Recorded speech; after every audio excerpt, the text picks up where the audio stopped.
Assalamualaikum warahmatullahi wabarakatuh.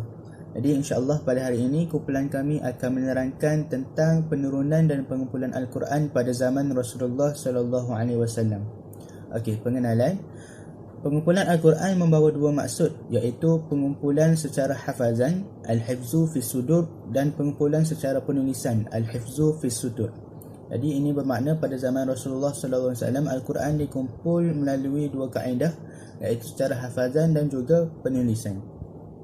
Dan firman Allah SWT lagi dalam surah Al-Qiyamah daripada ayat 16 hingga ayat 19, La tuharrik bihi lisanaka lita'jala bih, inna alaina jam'ahu wa qur'anah, fa idza qara'nahu fattabi' qur'anah, summa inna alaina bayanah. Maksudnya, janganlah kamu gerakkan lidahmu untuk membaca Al-Quran kerana hendak cepat-cepat menguasainya. Sesungguhnya atas tanggungan kamilah mengumpulkannya di dadamu dan membuatmu pandai membacanya. Apabila kami telah selesai membacanya, maka ikutilah bacaannya itu. Kemudian sesungguhnya atas tanggungan kamilah penjelasannya. Jadi dalam ayat ini Allah Ta'ala menegur Rasulullah SAW yang sentiasa menggerakkan kedua-dua bibir dan lidah baginda untuk membaca Al-Quran sebelum Jibril AS selesai membacakan ayatnya. Ini kerana hasrat baginda untuk menghafaz wahyu tersebut. Seterusnya, perkataan al-jam'u bererti mengumpul, menghafaz atau mengingatkan. Jam'ul Quran pula bermakna orang yang menghafaznya di dalam hati. Orang pertama yang mendapat penghormatan mengumpul Al-Quran dengan cara menghafal dan mengerti dalam hati ialah Rasulullah sallallahu alaihi wasallam sendiri, sebelum ianya dihafal oleh para sahabat yang lain. Pengumpulan secara penulisan bererti menulis Al-Quran dalam bentuk bercerai-cerai ayat atau surahnya, atau ayatnya sahaja yang tersusun, tetapi surahnya ditulis dalam naskah-naskah yang berasingan.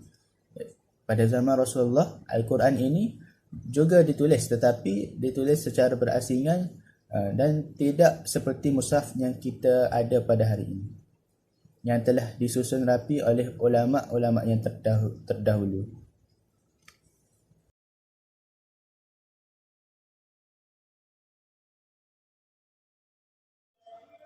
Rasulullah sallallahu alaihi wasallam akan membakar semangat dalam diri para sahabat agar mereka turut menghafaz Al-Quran. Dengan semangat yang diperolehi, mereka sentiasa berlumba-lumba untuk menghafaz Al-Quran. Mereka akan mencurahkan segala daya kemampuan mereka untuk menghafaz ayat suci Al-Quran ini.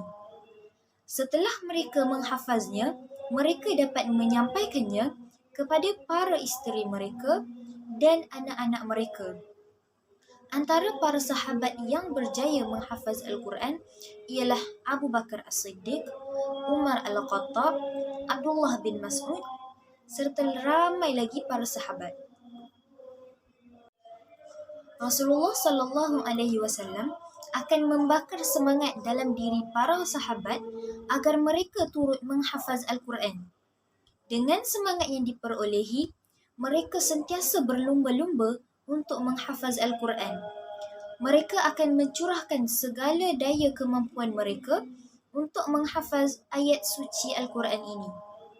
Setelah mereka menghafaznya, mereka dapat menyampaikannya kepada para isteri mereka dan anak-anak mereka. Antara para sahabat yang berjaya menghafaz Al-Quran ialah Abu Bakar As-Siddiq, Umar Al-Khattab, Abdullah bin Mas'ud, serta ramai lagi para sahabat.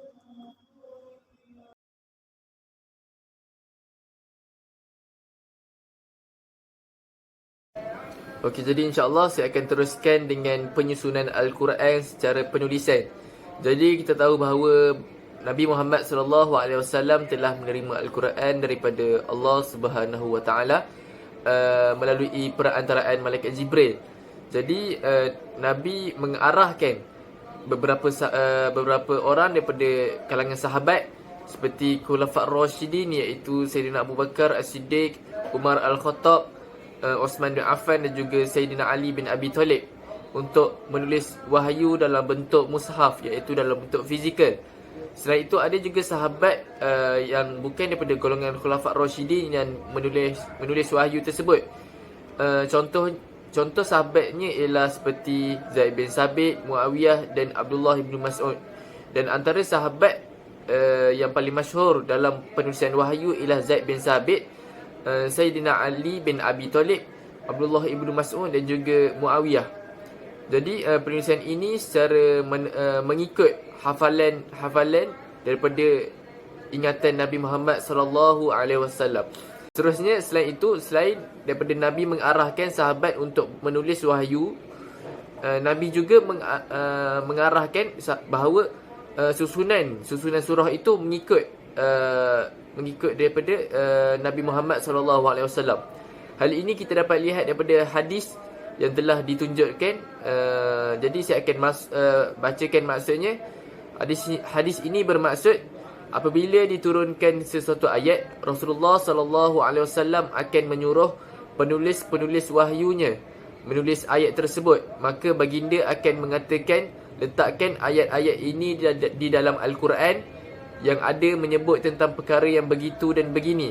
Dan apabila diturunkan suatu ayat, maka baginda akan mengatakan, letakkan ayat tersebut dalam surah yang ada menyebut perkara itu dan ini.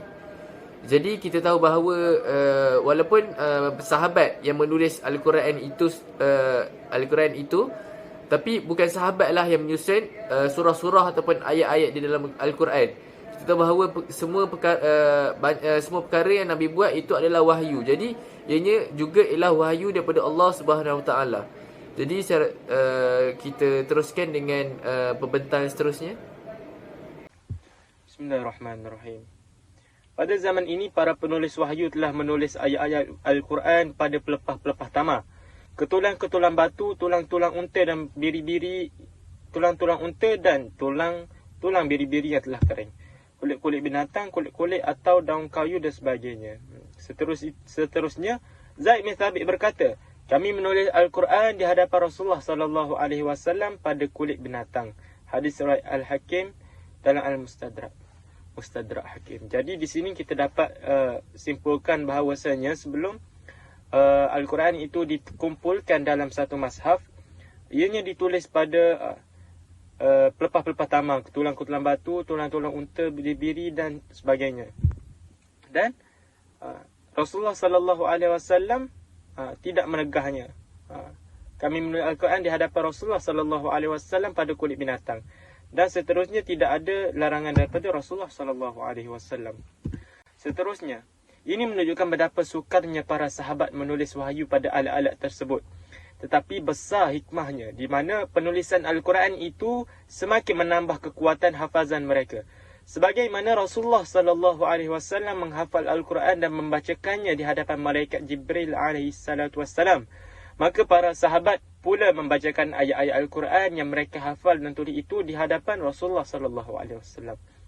Seterusnya, tulisan yang ditulis oleh para penulis wahyu disimpan di rumah Rasulullah sallallahu alaihi wasallam. Di samping itu, mereka juga menuliskan untuk mereka sendiri.